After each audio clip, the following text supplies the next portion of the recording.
Madame, Monsieur, bonsoir et merci de nous retrouver sur ce plateau spécial.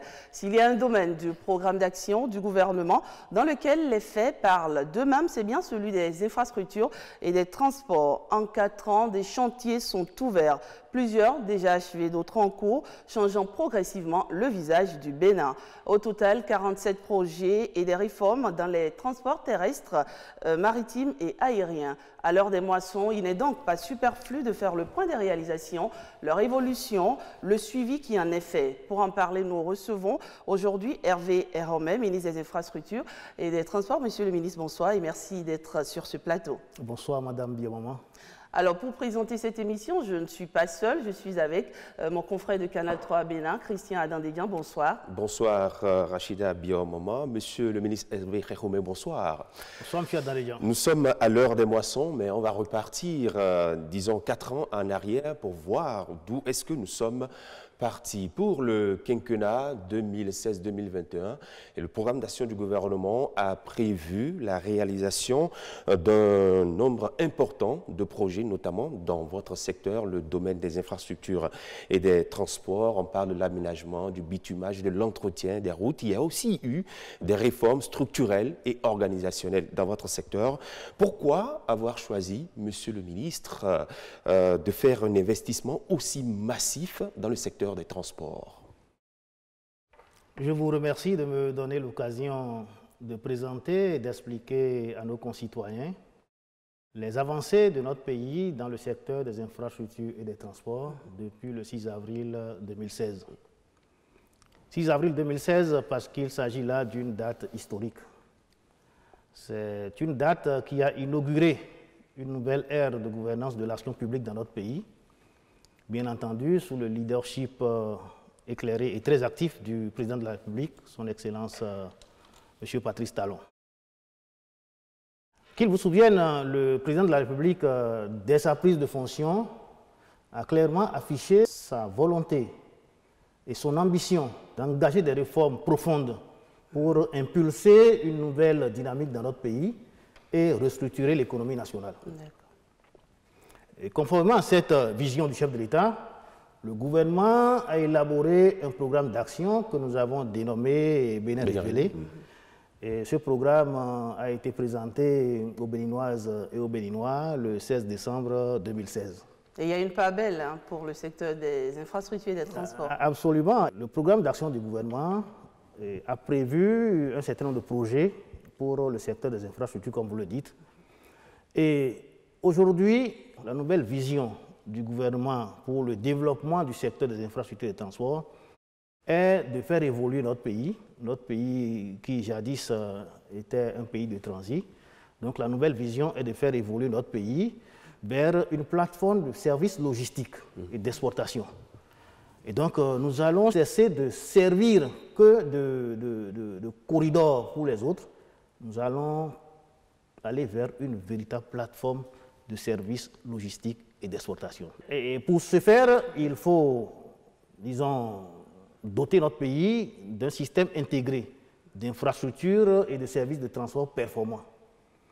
Et la vision globale du secteur est de gérer et de développer les infrastructures et les services de transport pour soutenir la croissance économique et le bien-être social des Béninoises et des Béninois. Alors, ce double objectif est en lien avec les piliers 2 et 3 du PAG et les axes stratégiques 4 et 7. Et donc, depuis 4 ans, et déjà 4 ans, parce que nous avons passé le 4e anniversaire, nous travaillons à cela et nous continuons de travailler dans ce contexte. Est-ce que vous y êtes, Monsieur le ministre? Les objectifs visés après 4 ans, est-ce que vous pensez que, bon, dans ce secteur, dans ce domaine, il y a quelque chose qui a évolué? D'abord, je dois rappeler que dans notre secteur, le programme d'action du gouvernement a prévu 8 projets phares et 13 projets prioritaires. Et en 4 ans, nous avons travaillé à transformer notre pays dans le secteur des infrastructures des transports. Et nos résultats sont à apprécier, disons, par rapport à cet objectif. Et comme vous le savez, il y a une forte corrélation entre le secteur des infrastructures et la croissance économique d'un pays. Et nos résultats sont en lien direct avec le taux de croissance du Bénin. Et ce taux, en 2018, pour les derniers chiffres que nous avons, en 2018, était de 6,7%. Et en 2019, tous les spécialistes s'accordent sur un chiffre autour de 7,6%. Et il s'agit de taux jamais atteints dans notre pays. Et témoigne à suffisance de la vitalité de notre économie, et qui aujourd'hui est fortement tirée par les investissements dans les infrastructures. Vous avez parlé de 8 projets phares, vous avez parlé de 13 projets prioritaires. Si on doit faire le point, Monsieur le ministre, en 4 ans, où est-ce que nous en sommes? Est-ce que vous pensez que les infrastructures qui vont servir de couloir de transition, de corridor, pour qu'on atteigne beaucoup plus la croissance économique visée par le gouvernement, est-ce que nous y sommes, Monsieur le ministre? Je pense que tous les Béninois conviennent aujourd'hui que nous sommes sur la bonne voie. Et le secteur des infrastructures et des transports contribue énormément au développement durable et équilibré de l'espace national. Vous savez, lorsque vous allez dans nos contrées, lorsque vous allez dans ce que nous avons convenu d'appeler le Bénin profond, et que vous interrogez les populations sur leurs besoins, leurs priorités, mais généralement, les gens vous disent, nous avons besoin de routes.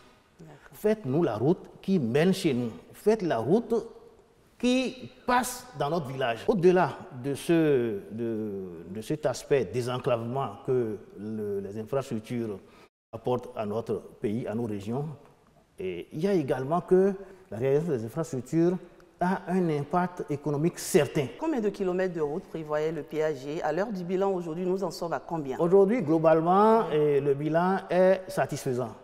Parce que nous avons achevé, je parle d'achever, nous avons achevé 771 km de routes bitumées. Nous avons aujourd'hui 1385 km de routes en chantier, en cours d'exécution, véritablement en cours d'exécution, et nous avons 445 km de routes qui sont aujourd'hui en cours de démarrage. Quand je parle de démarrage, c'est que les marchés sont signés, les installations de chantier sont en cours, les implantations... Il ne reste qu'à lancer, en fait. Non, mais c'est même déjà lancé. C'est au démarrage, nous on appelle ça phase de démarrage. Lorsque je parle de routes en chantier, c'est des routes dont les taux d'exécution ont déjà dépassé les 30-40%. Et donc ça fait globalement aujourd'hui 2600 km de routes globalement impactées par la mise en œuvre du PAG. Pour revenir, parce que vous nous parlez de bilan, il faut quand même donner tous les chiffres. Aujourd'hui, nous avons encore 500 à 502 km de routes pour lesquelles nous recherchons des financements, nous nous préparons pour... Prévu pour ce quinquennat, c'est cela? Absolument, c'est un PAG. Nous avons élaboré le programme d'action du gouvernement en fonction de notre capacité à mobiliser les ressources, en fonction de notre capacité à faire face aux travaux. Et donc, il n'y a pas de raison qu'avant la fin du quinquennat, les 500 km de route qui restent soient exécutés. Vous l'avez dit, les résultats sont là, palpables, visibles. Parlez-nous un peu de cette grande réussite que vous avez enregistrée dans ce domaine. Je vais parler des projets phares. Vous savez, lorsque nous lançons un chantier dans une région, il y a un entrepreneur qui signe un marché. Cet entrepreneur, pour la mise en œuvre du projet, recrute des ingénieurs, recrute de la main d'exécution. Ça crée de l'emploi. Nous créons de l'emploi. Mieux que ça, l'entrepreneur, généralement, n'est pas spécialiste de tous les domaines. L'entrepreneur, il fait appel à des sous-traitants. Quand c'est un chantier routier, il y a peut-être des travaux de déplacement de réseau, des travaux d'aménagement paysager. Il a besoin d'autres techniciens. Alors, d'autres sous-traitants. Donc, cet entrepreneur fait travailler d'autres acteurs économiques. Il s'approvisionne en sable, en ciment, en gravier, fer à béton et autres. Il fait tourner des commerces. Et mieux, il anime l'économie locale jusque dans son dernier maillon. Et je n'avais pour preuve que les bonnes dames qui préparent à manger sur les chantiers, vous savez, ça anime l'économie locale et ça a un impact direct. Et parfois, lorsque les chantiers finissent, ces acteurs économiques du dernier maillon de la chaîne se demandent, bon, alors, comment ils se reconvertissent. Donc, bref, c'est pour vous montrer que nos chantiers ont un impact direct sur le bien-être, sur le développement économique du pays. D'accord. En termes de résultats, je vais commencer par l'un des projets qui aujourd'hui fait l'objet d'admiration de beaucoup de Béninois, c'est le projet Route des Pêches. La route des pêches est un projet qui était en cours de démarrage. Le chantier tel qu'il était prévu ne correspondait en rien à nos exigences. Aujourd'hui, le chef de l'État nous a instruit à l'effet de construire des routes durables, des routes solides et des routes durables. Et au-delà de la solidité et de la durabilité, nous construisons aujourd'hui des routes agréables et confortables. Et donc, le projet Route des pêches a été redimensionné, nous l'avons redimensionné, nous avons revu les profils en travers, nous avons recalculé les structures de chaussée et nous avons maintenant conçu un programme confortatif qui aujourd'hui prévoit l'éclairage. L'éclairage n'était pas du tout prévu sur cette voie. Et aujourd'hui, c'est du 2x2 totalement confortable et nous avons prévu l'éclairage sur tout le linéaire. Et il est agréable aujourd'hui de circuler la nuit sur cet axe. Et il est prévu quelques aménagements paysagers pour agrémenter. Parce que la route, c'est également un lieu d'agrément. Et aujourd'hui, nous sommes à 93% de réalisation sur ce projet, sur la première phase de ce projet. Et pour ne pas faire les choses à moitié, parce que nous ne faisons rien de façon inachevée, nous ne faisons rien à moitié, nous avons signé en mars dernier, il n'y a pas si longtemps que ça, le marché avec l'entreprise qui doit réaliser la suite. Vous voulez parler de la deuxième phase? De la deuxième phase. La première phase du projet part du carrefour Erevan jusqu'à Adunko, soit environ 12 km 500. Et aujourd'hui, nous allons quitter Adunko pour aller jusqu'à la bouche du roi. La bouche du roi, c'est à grand propos, c'est-à-dire que nous traversons Blekete, nous traversons Ouida par la poste de nos retours, nous allons jusqu'à la bouche du roi. Lié à cette deuxième phase du projet, nous allons faire des bretelles qui permettent de rejoindre la route nationale inter-État numéro 1, l'actuelle route Cotonou-Lomé. Une bretelle partira de Adunko pour aller à Kokokodji. La deuxième bretelle va quitter à Blekete pour Paou. Et il y a une troisième bretelle, mais ce n'est pas vraiment une bretelle, c'est une route que nous avons dénommée la route de l'esclave. La route de l'esclave qui part de la porte du Nord-Retour et qui pénètre dans la ville de Ouida et qui a un volet touristique. Nous faisons cette route de l'esclave en synergie avec le ministère du Tourisme. Nous avons réalisé, et ça c'est quasiment fini, la reconstruction de la route Porto-Novo à Pro-Misserete. La route Porto-Novo à Pro-Misserete, c'est une très belle réalisation. Aujourd'hui, ça fait 12 km en 2x2 voies. Vous en parlez avec fierté. Oui, parce que c'est une route que nous avons vraiment conçue.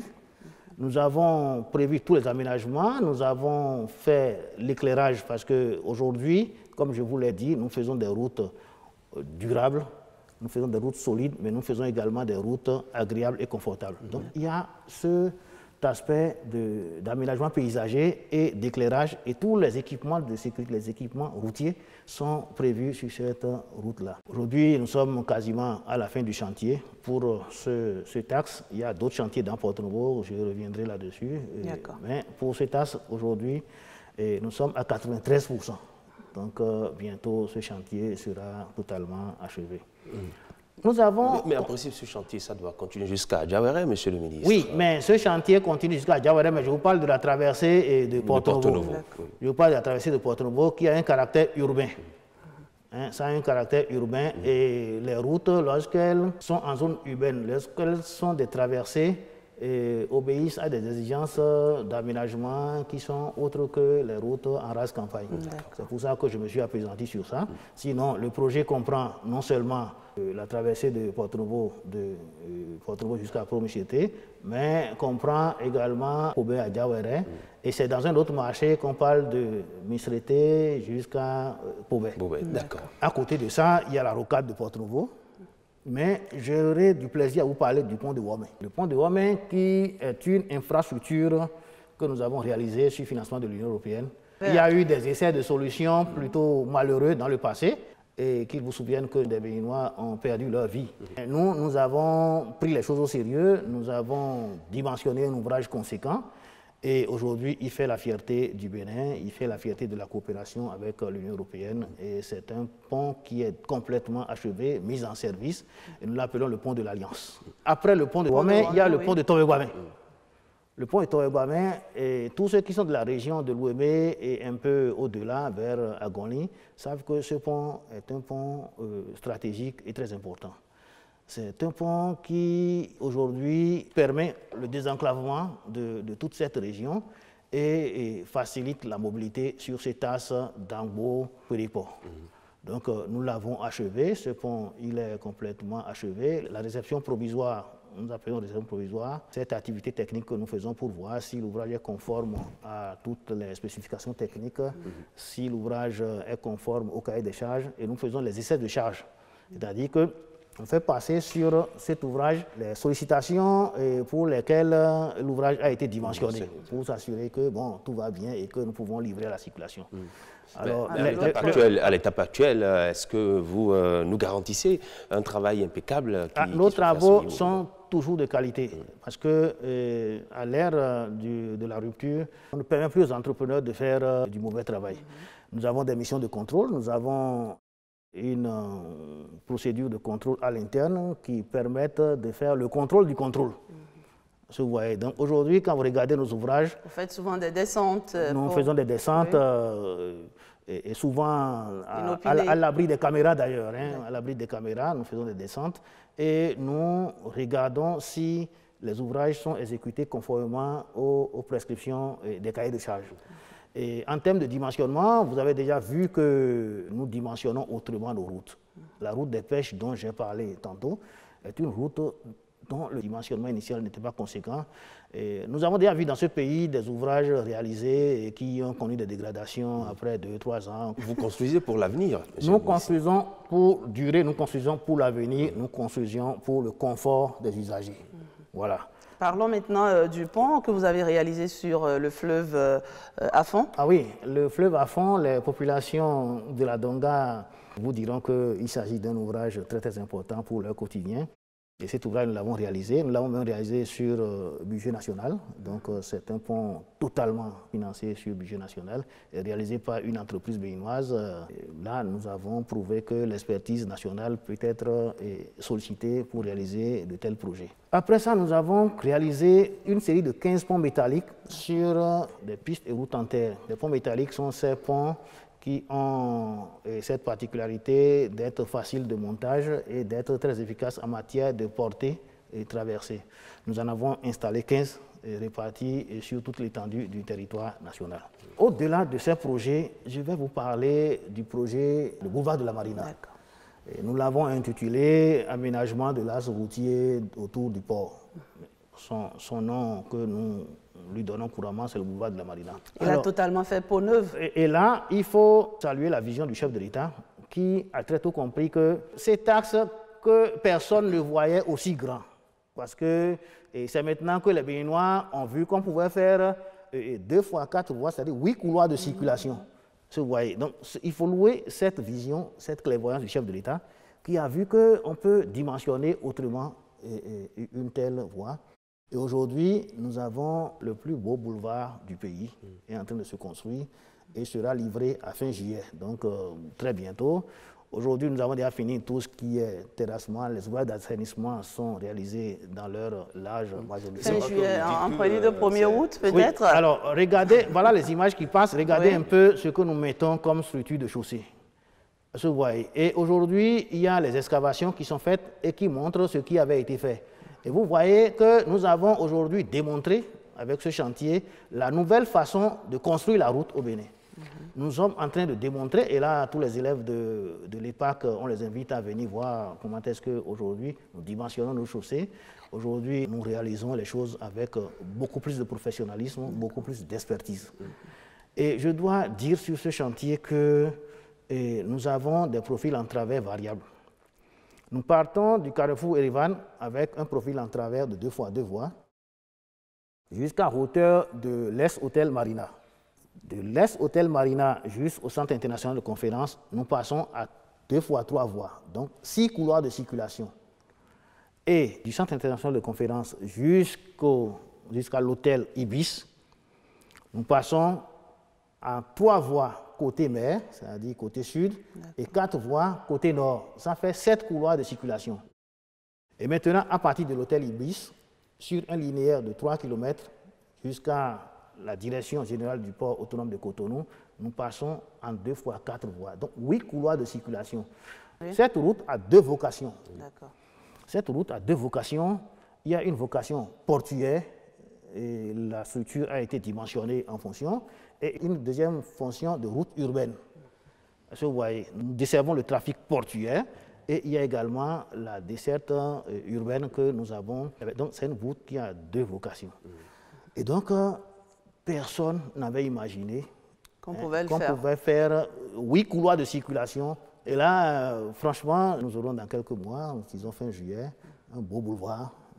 Pour accueillir le 1er août, sans doute. Oui, il est prévu le chant du défilé du 1er août sur ce boulevard.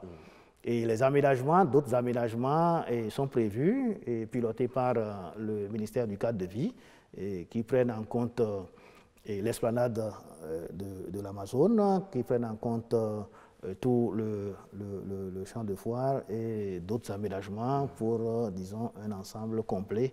Au-delà de cette route sur laquelle nous avons achevé de démontrer que nous avons une autre façon de faire la route aujourd'hui, il y a le projet de bitumage de la route Ntitengou-Boukombé-Korontière. Déjà achevé. Complètement achevé, réceptionné, mis en service.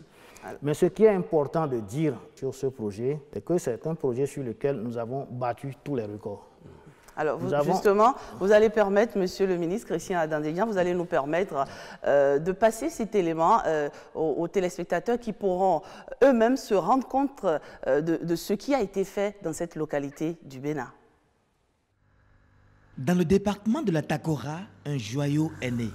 Longue de 60 km, la route Ntitengou-Boukombé-Korontière est terminée. Une œuvre réalisée par l'entreprise Sogea Satom. On a 83 dallos qui ont été réalisés, un pont de 65 mètres.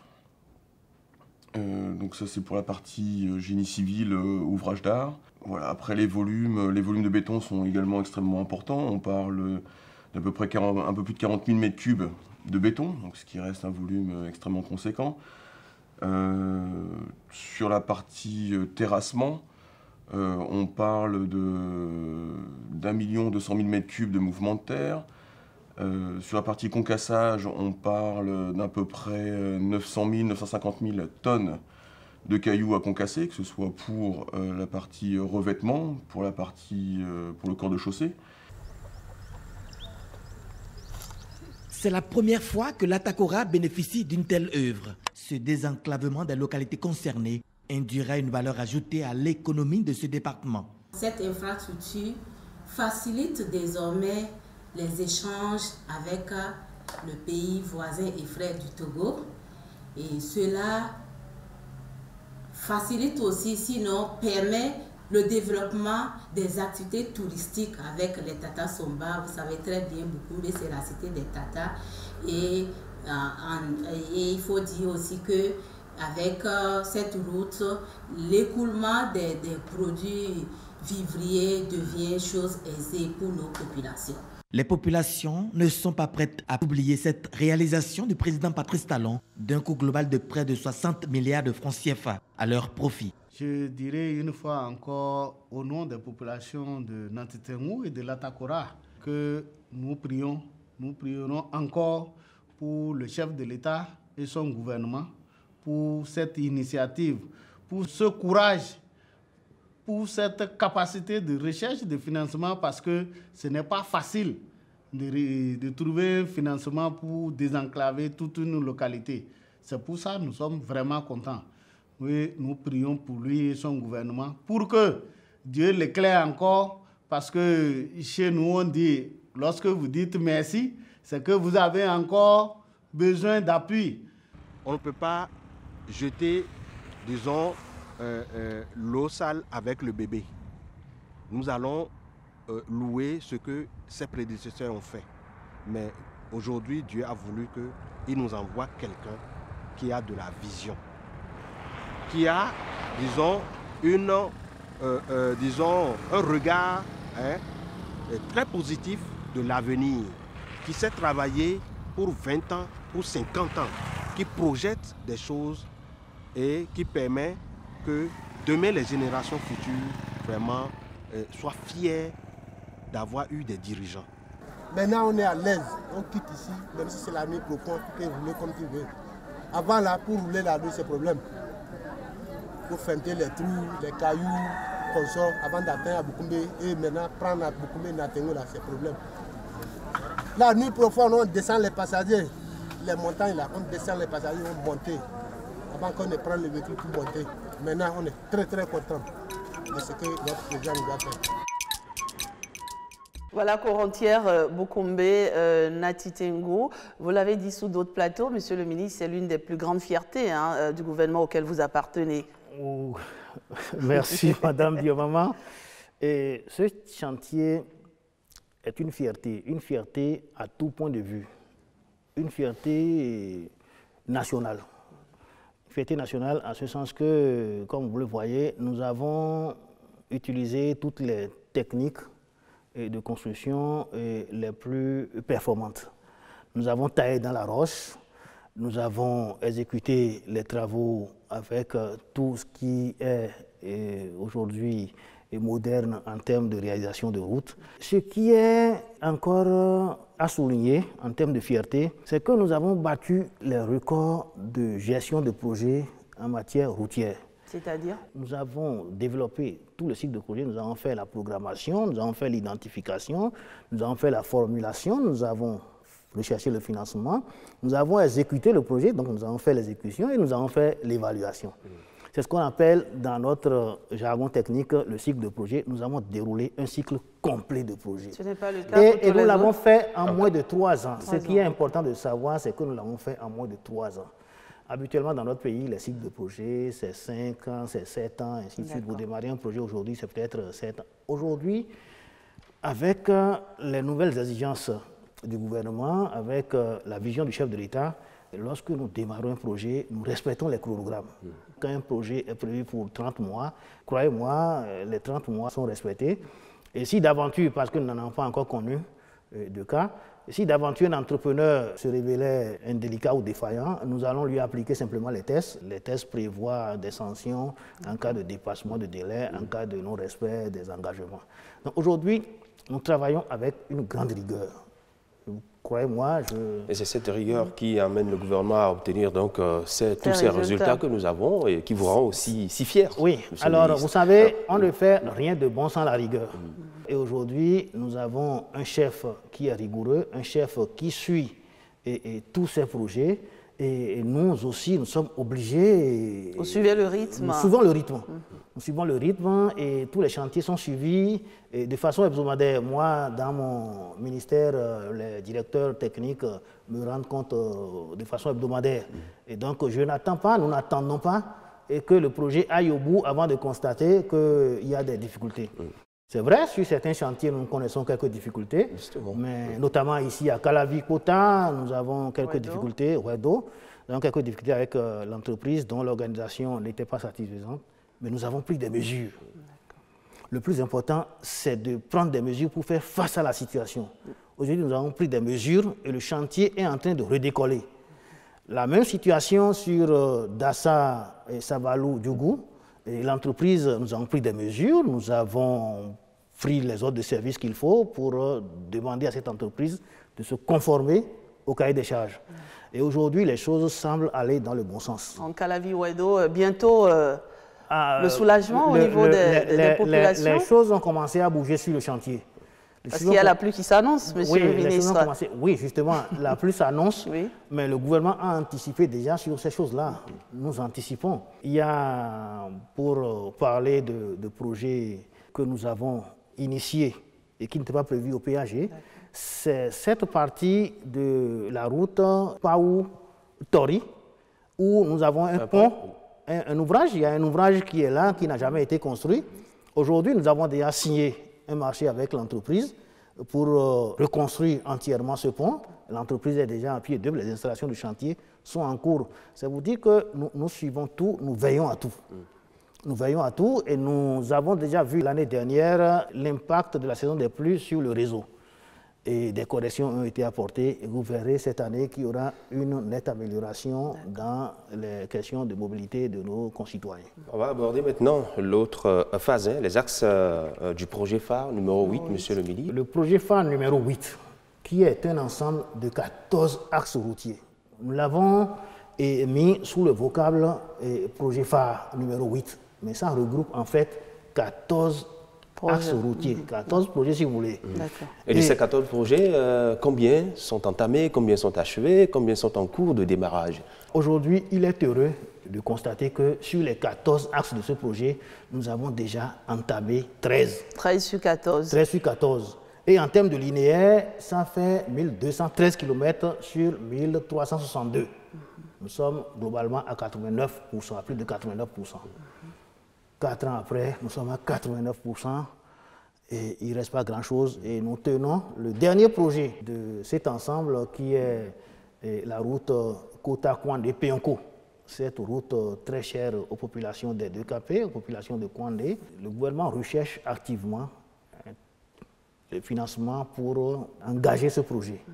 C'est une route sur laquelle nous avons déjà eu un premier montage. Aujourd'hui, les études sont terminées. Nous sommes en phase de mobilisation des financements et tout le gouvernement, le ministre des Finances en tête, se mobilise pour, disons, trouver le financement pour cette route. Et je voudrais profiter de cette occasion pour dire aux populations des 2KP que cette route est prise en compte par le gouvernement. Et cette route fait l'objet de beaucoup d'attention de la part du chef de l'État et de tout son gouvernement et que bientôt de bonnes nouvelles seront annoncées. Voilà. Parlons donc des autres projets. Alors, cet ensemble de 14 axes regroupe beaucoup de routes. Il y a tout à l'heure, j'ai parlé de la route Dassa-Savalou-Diougou. Il y a la route Zanyirando-Bonamé, avec ses deux bretelles Kobe-Bonamé et Kogre-Zapota. Il y a la route Ketou-Savé, qui est une route très chère aux populations de Ketou et de Savé, enfin les populations Nago de façon globale. Une route qui longtemps est restée à l'état de projet et que le gouvernement est en train de réaliser aujourd'hui. Le gouvernement a mobilisé le financement avec la coopération brésilienne et aujourd'hui les travaux avancent. Et en termes d'avancement physique sur le terrain, nous sommes déjà à plus de 20%, donc ce qui est important. Il y a les routes autour d'Abomey. Et les routes autour d'Abomey, c'est un ensemble de routes. Il y a Abomey à Gbaïzoun, il y a Didja Abomey, il y a Lalo Tofo, il y a Lalo à Gbaïzoun. C'est un maillage autour d'Abomey.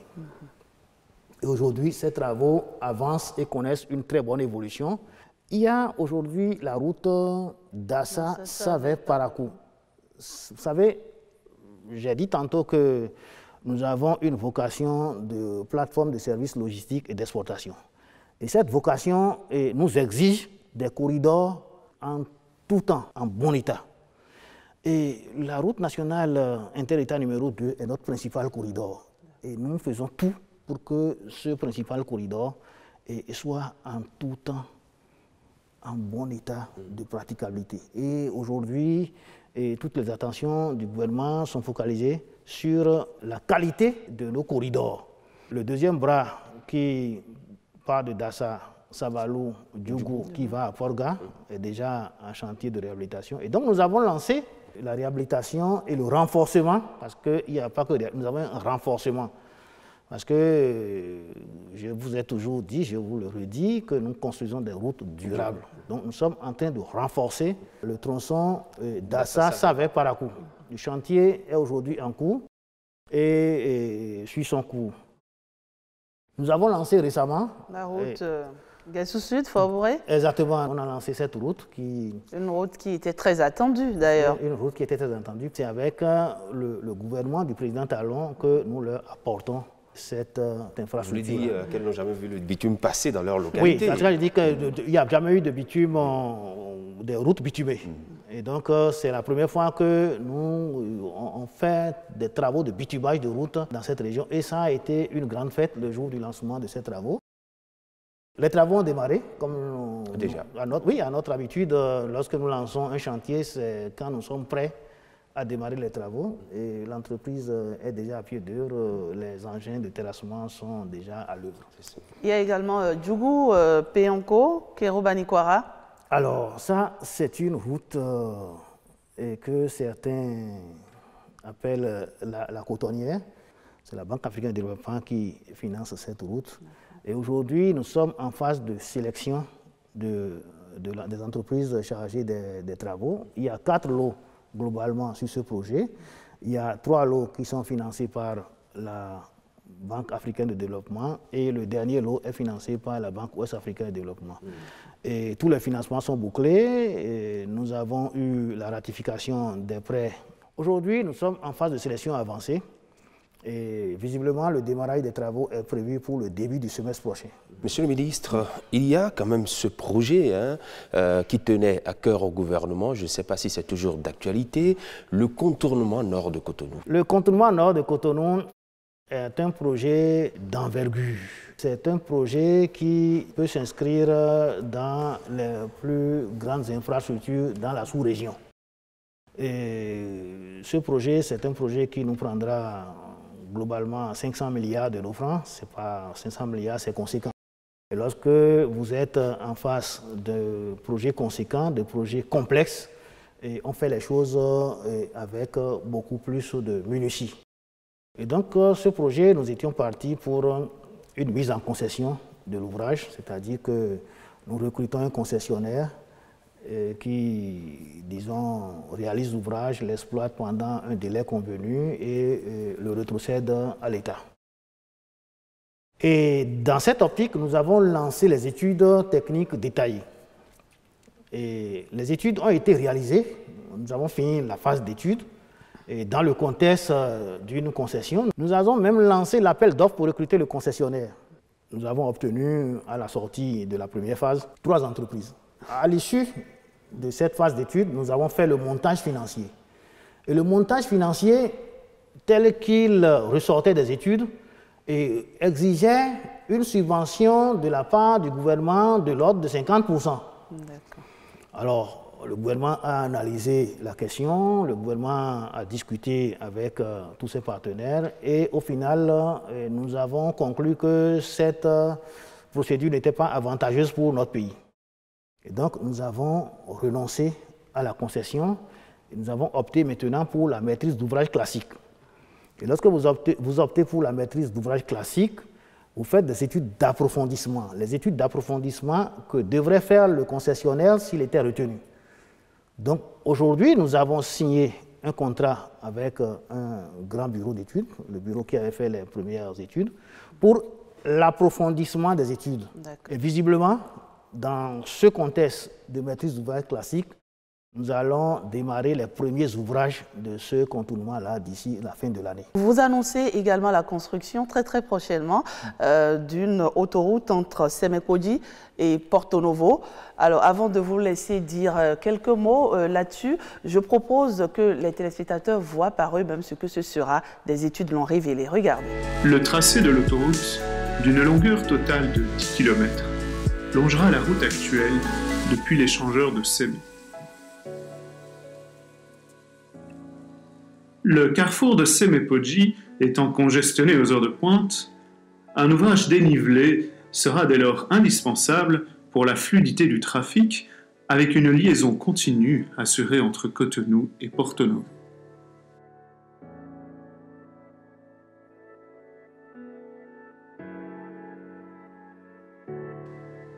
Le projet comprendra une gare de péage sur le tronçon situé entre la route qui mène à Towe et la lagune. Le péage permettra d'assurer l'entretien de l'autoroute confiée à un exploitant.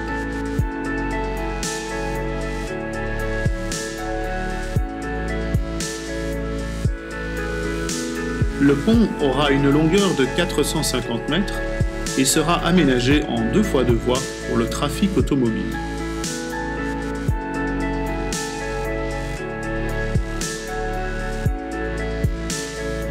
De part et d'autre, des voies réservées aux 2 roues seront aménagées sur une largeur de 2 mètres. Enfin, les trottoirs permettront des mouvements piétons en toute sécurité, à l'abri du trafic. Tous les croisements avec l'autoroute sont pensés et aménagés de façon à garantir une intégration réussie de l'ouvrage dans son contexte et une fluidité optimale de la circulation.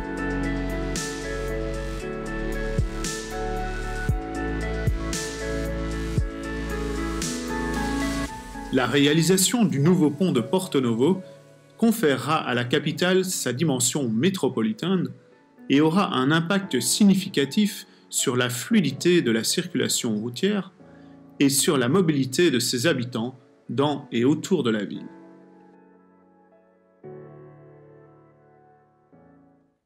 Voilà, mesdames et messieurs, chers téléspectateurs, c'est ce que sera l'autoroute SM Porto Novo. Monsieur le ministre, est-ce que ce n'est pas trop beau pour être réalisé au Bénin? Monsieur Adanedjan, Madame Biomama, nous n'avons jamais vendu de rêve. Et nous avons toujours réalisé ce que nous disons. Tous les projets du gouvernement sont des projets étudiés, des projets pour lesquels les faisabilités ont été établies. C'est la preuve que sur ce projet d'autoroute SM Porto Novo, nous avons déjà les études. Voyez-vous, nous avons une idée précise de ce que sera l'ouvrage. Ça veut dire que toutes les phases des études ont été déjà abordées, l'avant-projet sommaire est réalisé, l'avant-projet détaillé est fait. Aujourd'hui, nous sommes en train de préparer les dossiers d'appel d'offres pour la sélection des entreprises de construction. Et nous avons une idée très exacte de ce que sera l'ouvrage. Nous savons à quoi il va ressembler et donc tous les détails techniques, tous les contours techniques de l'ouvrage sont maîtrisés aujourd'hui. Et nous, techniciens, lorsque nous maîtrisons les contours de l'ouvrage, nous passons la main aux financiers qui nous aident à rechercher les financements. Et aujourd'hui, le gouvernement est mobilisé pour la recherche de financement et les choses vont bon train. Les dernières nouvelles que j'ai eues sont plutôt rassurantes. Voilà. Ce n'est donc pas une annonce politique. Non, mais ce n'est pas une annonce politique puisque c'est du palpable. Et les Béninois aussi suivent. Et lorsque nous aurions lancé les appels d'offres, les Béninois le sauront. Donc ce n'est pas des questions sur lesquelles on peut faire des économies de vérité. C'est vrai que vous avez également initié un certain nombre de projets qui n'étaient pas prévus au programme d'action du gouvernement et que vous avez exécuté. On ira très rapidement sur ces projets-là avant de passer à l'autre. Vous savez, le chef de l'État et son gouvernement sont à l'écoute des populations.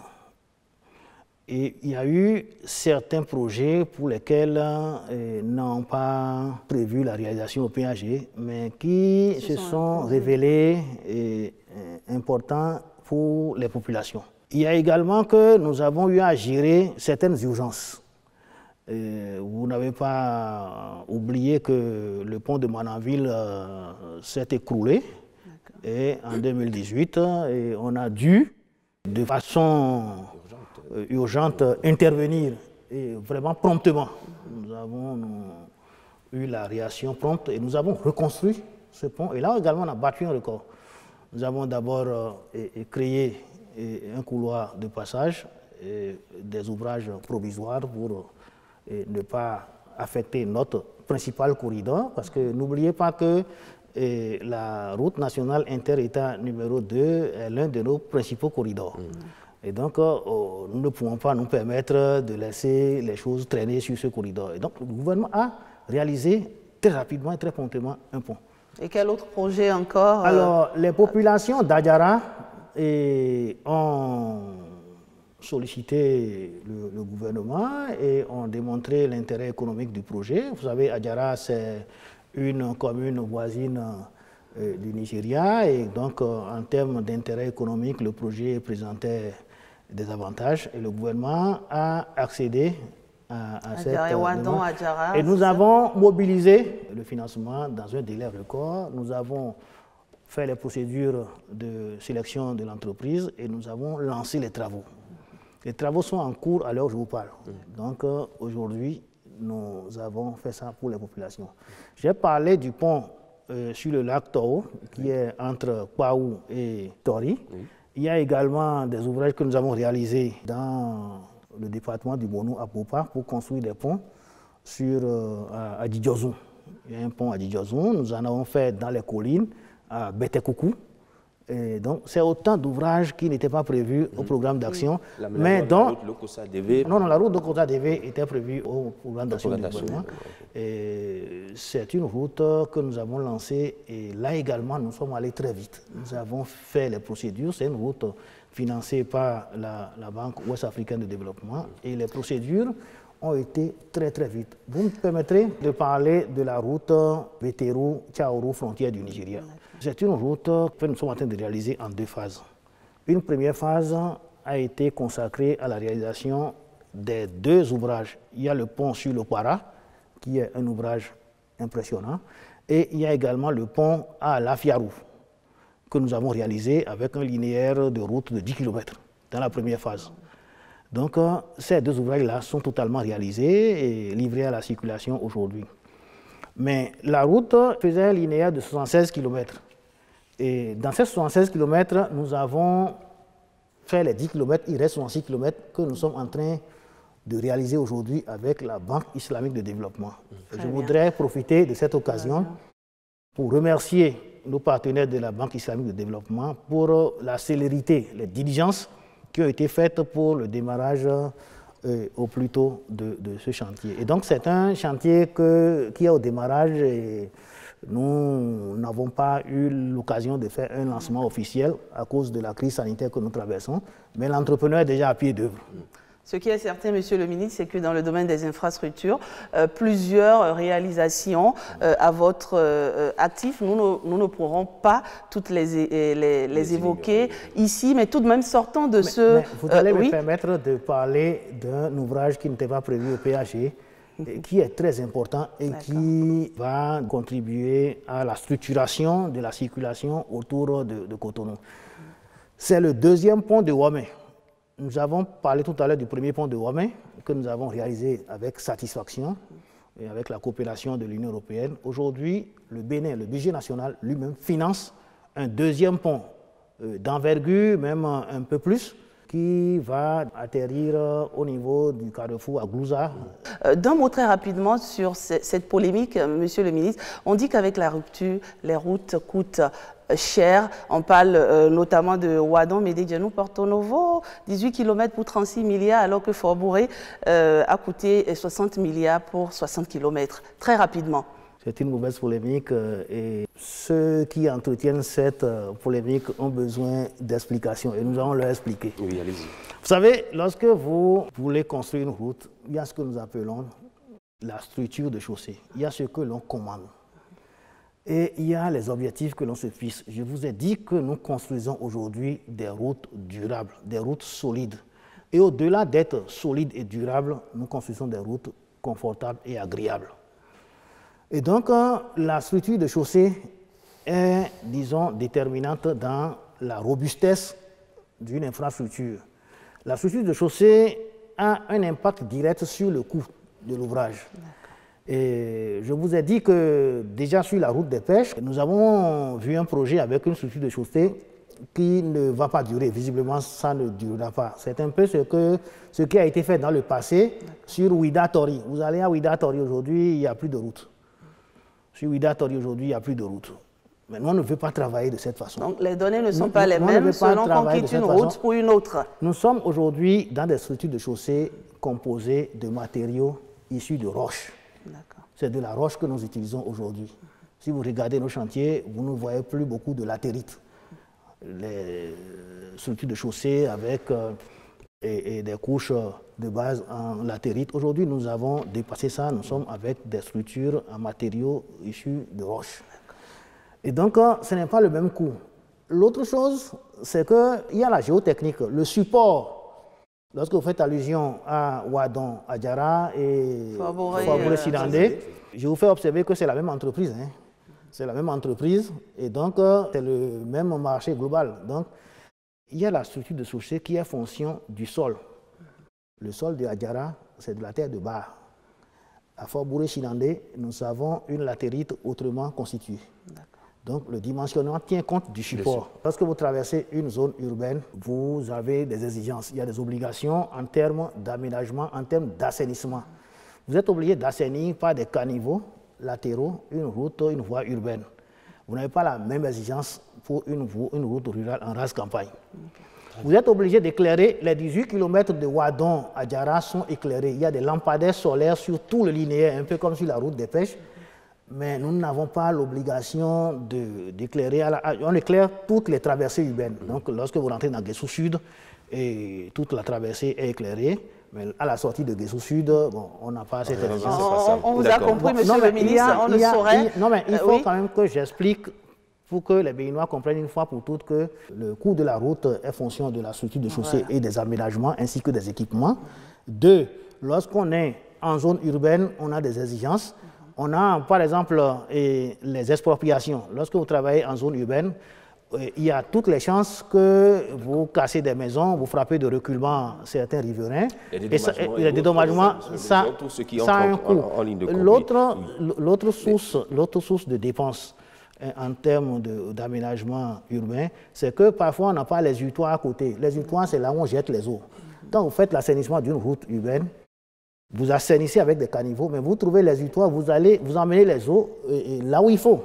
On ne jette pas les eaux. Et tout cela, forcément... Il y a beaucoup de choses autour, monsieur le ministre. On ne peut pas tout citer. Maintenant, il faut que j'explique aussi que en matière routière, en matière de construction routière, le coût des travaux est également fonction du lieu d'approvisionnement des agrégats.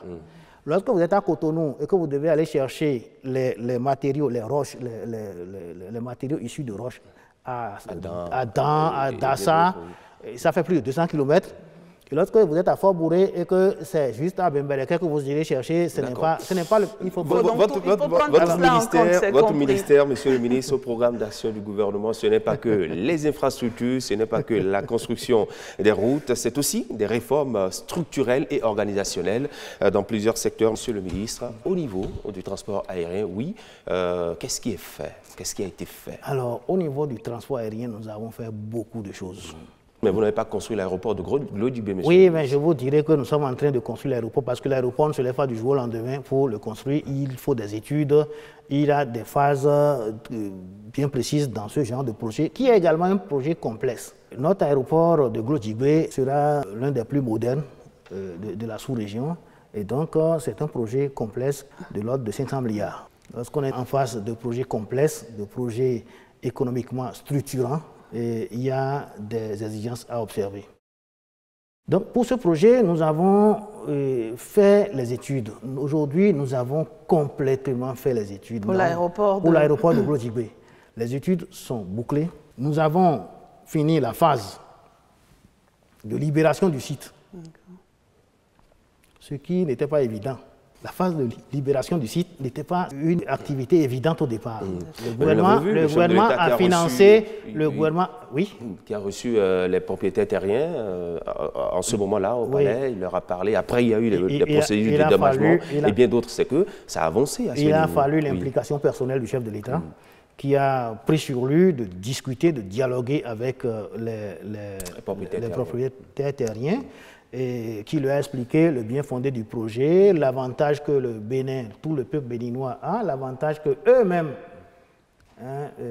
originaires de la localité, ont, à ce que... Oui, mais depuis ce temps, on a senti que rien n'a bougé au niveau... À quelle étape sommes-nous exactement, monsieur le ministre? Mais les études aujourd'hui sont complètement bouclées. La libération du domaine, les dédommagements sont faits globalement. Et il ne reste que le propriétaire qui doit venir... Pas sûr qu'on l'ait avant la fin de ce quinquennat. Et donc aujourd'hui, tout est réuni et les dernières procédures de bouclage du financement sont en cours. Et au niveau du transport aérien, alors, donc, au-delà de cet aéroport, nous avons restructuré le secteur de l'aviation civile au Bénin. Nous avons restauré l'Agence nationale de l'aviation civile dans son rôle de superviseur. C'est important. Aujourd'hui, l'ANAC s'occupe de la supervision du secteur. Nous avons créé une nouvelle société que nous appelons la Société des aéroports du Bénin. Et cette société est chargée de gérer tous nos aéroports et aérodromes. Et aujourd'hui, à l'aéroport de Cotonou, nous avons la direction de l'aéroport qui n'est pas la direction de l'ANAC. Donc aujourd'hui, les choses sont bien séparées. Et nous avons donné à cette société le rôle de gestion, la gestion de nos aérodromes, y compris l'aéroport de Tourou, l'aérodrome de Kandi, Savet, Porga. Donc c'est la SAB qui gère aujourd'hui tout ça là. La SAB également aura à gérer la mise en service, la mise en exploitation de l'aéroport de Tourou. Elle est en discussion avec des partenaires et les choses s'annoncent bien de ce point de vue. Donc, au-delà de cette réforme qui consacre, disons, l'ANAC dans son rôle de superviseur, nous avons sorti le Bénin de la liste noire de l'Union européenne. Le Bénin était sur une liste noire de l'aviation. Depuis 2016 ? Depuis 2016, ça fait partie de nos premières actions. Quand nous sommes arrivés, nous avons vu que le Bénin était sur une liste noire de l'Union européenne et il était pour nous inadmissible de laisser les choses traîner. Donc nous avons tout de suite corrigé les points de faiblesse de notre aviation pour nous mettre au standard, et ce qui nous a valu le retrait du Bénin de cette liste noire. Nous avons aujourd'hui l'ambition de donner à notre aviation une autre image, une image qui va accompagner le tourisme.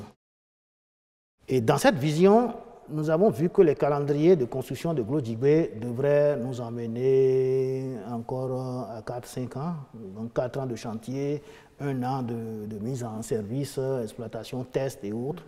Et donc le gouvernement a décidé de rénover et de moderniser l'aéroport de Cotonou.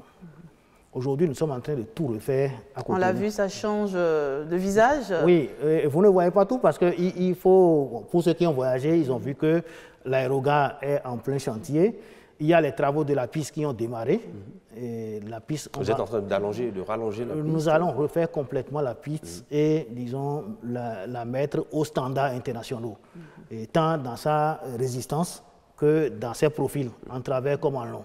Donc aujourd'hui, nous sommes en train de reconstruire carrément dans la modernité l'aéroport de Cotonou. Et nous avons revu tout le système d'information de l'aéroport. Aujourd'hui, les choses sont en train d'être reprises. Tous les équipements de signalisation, d'information sont en train d'être repris. Nous avons surtout travaillé sur la sûreté. Nous avons lancé un appel d'offres pour recruter un opérateur de rang international pour s'occuper de la sûreté à l'aéroport de Cotonou. Et dès lors que nous aurions la procédure d'appel d'offres sur son cours, nous avons fini la première phase et au sortir de la première phase, nous avons qualifié 3 entreprises internationales. D'accord. Et au final, d'ici le mois prochain, nous aurions recruté un opérateur de sûreté et notre aéroport serait désormais aux standards internationaux de ce point de vue-là. Beaucoup d'accords ont été également signés. Nous avons aujourd'hui l'ambition de créer une compagnie aérienne. D'accord. Une ambition légitime. Parce que lorsqu'on veut développer le tourisme, on ne peut pas ne pas avoir sa compagnie. Nous sommes en train de créer, nous avons signé des accords aériens avec Rwandair. Nous sommes en train de discuter avec d'autres partenaires. Je préfère ne pas rentrer dans les détails parce que nous sommes encore en discussion.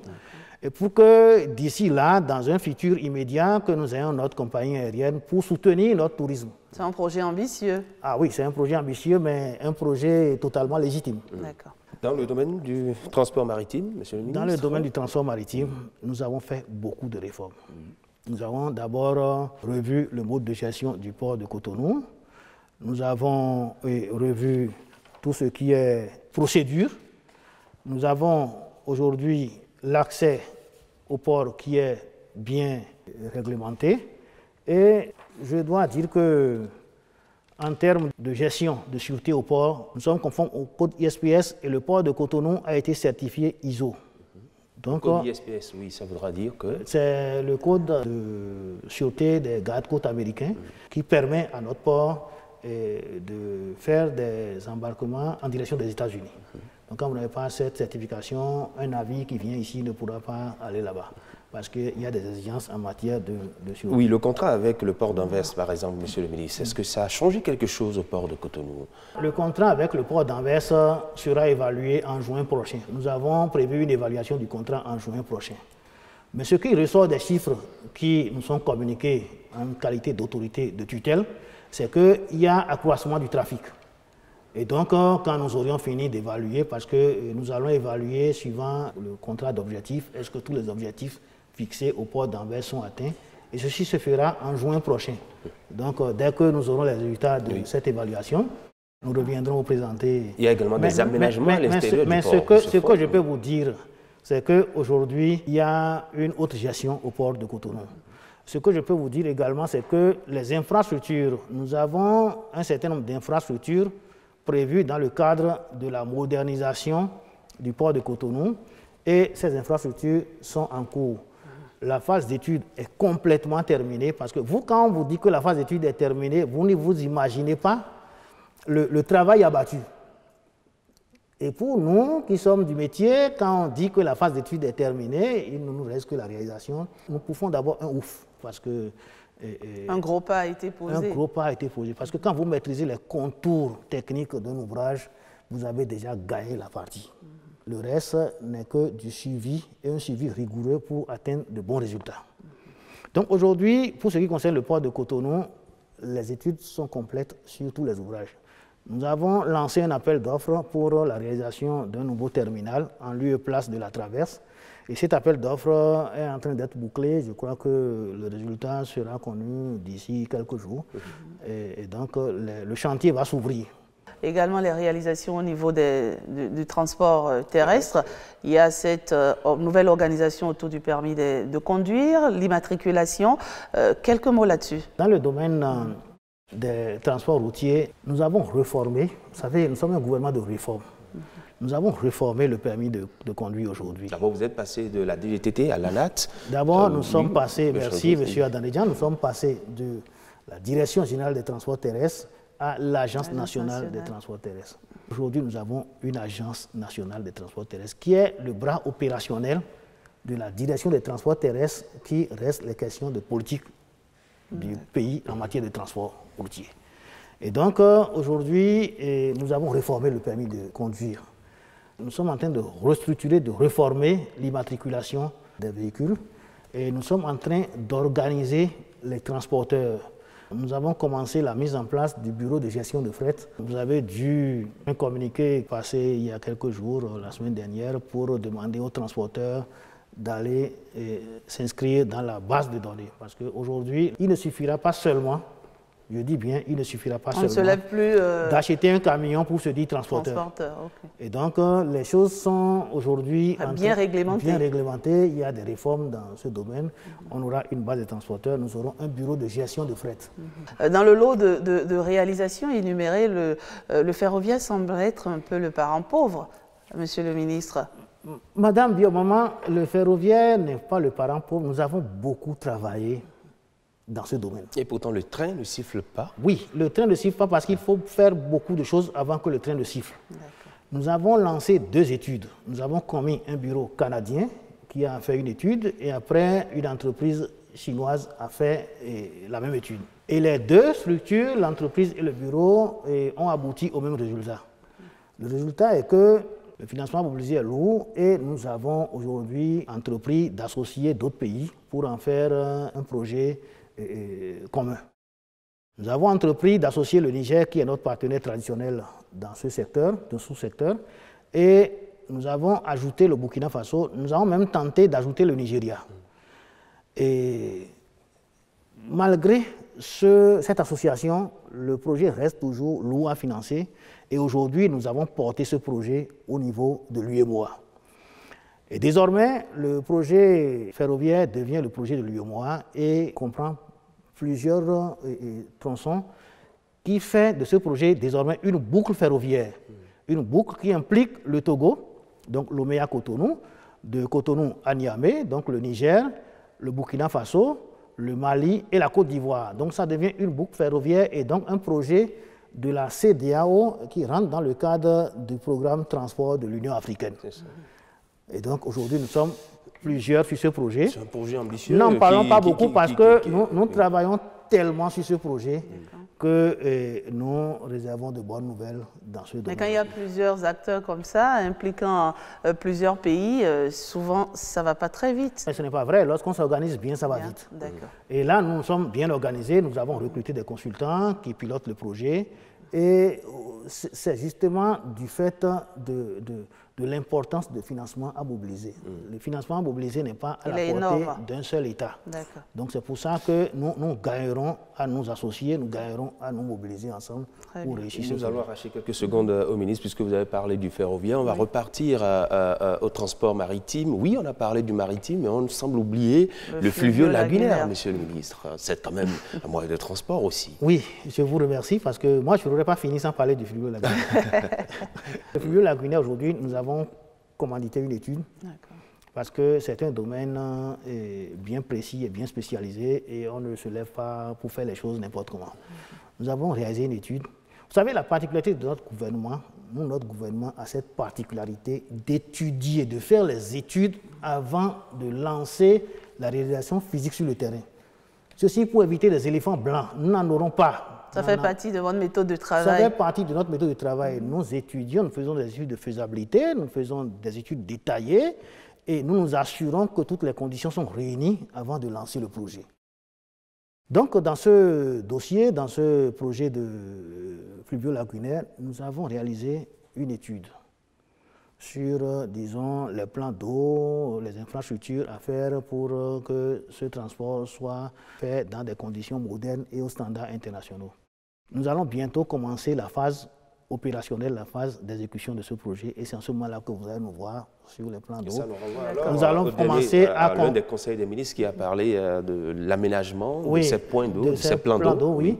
Lorsque vous voulez engager des projets du genre, il y a des préalables. Et nous nous assurons que tout est fait, tout est réuni pour lancer les opérations sur le terrain. Le chantier est assez vaste. On retiendra au thème de cet entretien que sous la rupture, il n'y a pas d'éléphant blanc, il n'y aura pas d'éléphant blanc. Et pour vous paraphraser également, je dirais qu'avec la rupture, ce qui est dit est fait, n'est-ce pas, monsieur le ministre? Absolument. Merci de nous avoir suivis à la maison. Christian Adindédian, merci. Et bonsoir chez vous.